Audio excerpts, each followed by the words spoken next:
Senators set to debate Buhari's $1 billion security fund. Central Bank of Nigeria to disburse funds to support federal government's development initiative. Film Censors Board declares popular foreign soaps aired on local TV stations illegal. These and more stories to come in a moment.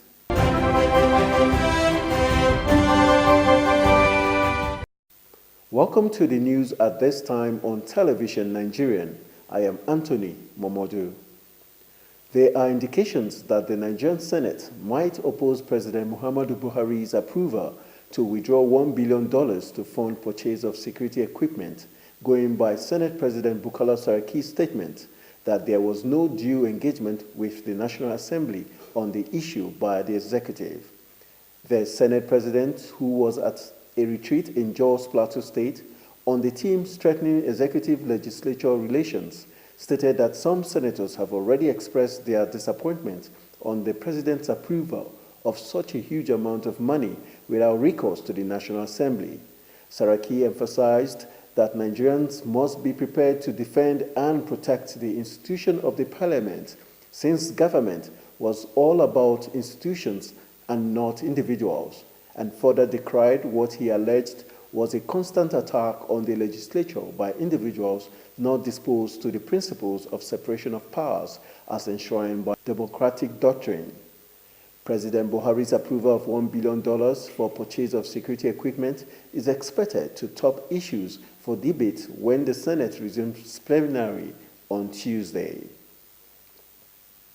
Governor Central Bank of Nigeria, Godwin Emefiele, says an initiative by the Apex Bank and deposit money banks to contribute 5% of their profit after tax as a contribution to development initiatives of the federal government will soon hit the 60 billion naira mark.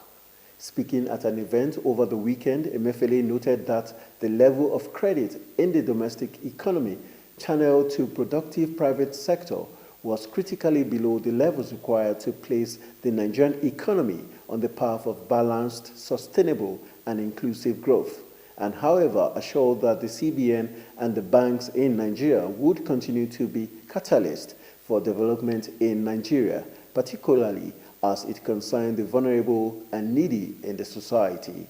He stated that the CBN is working hard at countering the adverse effect of the global shocks on the Nigerian economy, stating that the CBN has embarked on a number of short-term and long-term policies, such as a cycle of monetary tightening to rein in inflation, external reserves management through the restriction of foreign exchange for imports of goods that can be produced in Nigeria.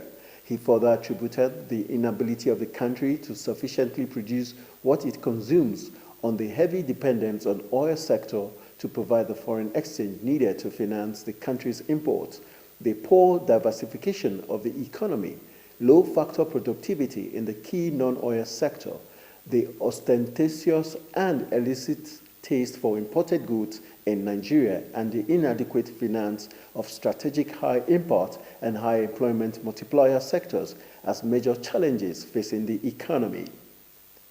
We take a quick break, and when we return, more on entertainment, sports, and foreign scene. Stay tuned.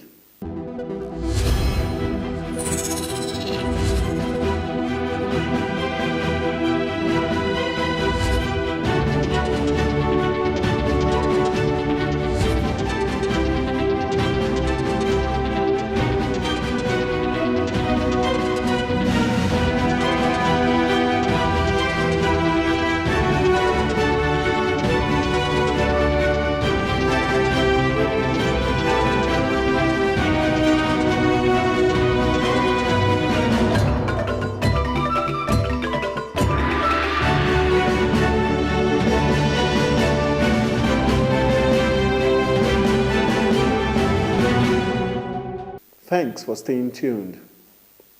To some entertainment news, the National Film and Video Censors Board says Mexican soaps aired on some local television stations in Nigeria are unclassified and unlicensed.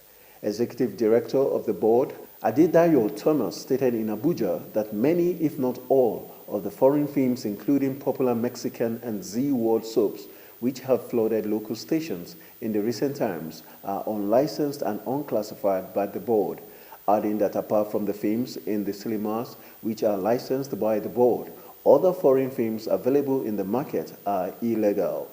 The executive director added that although the board was not shutting out on foreign films and video works, protecting local content was crucial in its operations and urged all film stakeholders operating in the country to ensure total compliance with the board regulations to avoid legal actions. Thomas explained that plans were being put in place for the board to work in collaboration with the National Broadcasting Commission, NBC, the regulatory agency of the broadcasting industry in Nigeria. Moving to some sports news. Nigeria's table tennis team on Saturday defeated host Australia 3-1 in the men's team quarterfinals event at the ongoing Gold Coast 2018 Commonwealth Games. The Nigerian team had earlier defeated Belize 3-0 and Malaysia 3-1 respectively in their group games on Thursday. In match 1, Bode Abiodun defeated Hemin Hu 3-2, while Olajide Omotayo lost 3-1 to Shinyan in match 2. In match 3, the pair of Shegu Teriola and Olajide Omotayo defeated David Powell and Hemin Hu 3-0. In match 4, Shegu Teriola emerged 3-1 winner over Shinyan, winning the game 11-9, 12-14, 11-3, 11-6. Nigeria's table tennis team will face the winner of Northern Ireland and England in the semi-final 2 on Monday. On the foreign scene, Brazil's former president Luiz Inácio Lula da Silva is starting a 12-year sentence for corruption after surrendering to police. It follows a 2-day standoff that saw him take refuge in a steelworkers union building after missing a court deadline to hand himself in. The 72-year-old walked out of the office in his hometown near Sao Paulo and was taken away by police cars. Scores of supporters had earlier blocked his car from leaving the scene. Lula maintains he is innocent, but said he would comply with the arrest warrant against him. Footage on Brazil's Global News showed Lula and his bodyguards pushing through the crowd outside the Union building in the town of São Bernardo do Campo. To end the news bulletin at this time, here's a recap of the major headlines. Senators set to debate Buhari's $1 billion security fund. Central Bank of Nigeria to disburse funds to support federal government development initiative. Film Censors Board declares popular foreign soaps aired on local TV stations illegal. That's the news at this time on Television Nigerian. And always remember, life is meant for the living. Therefore, make life worth living for. Thanks for watching. I am Anthony Momodu.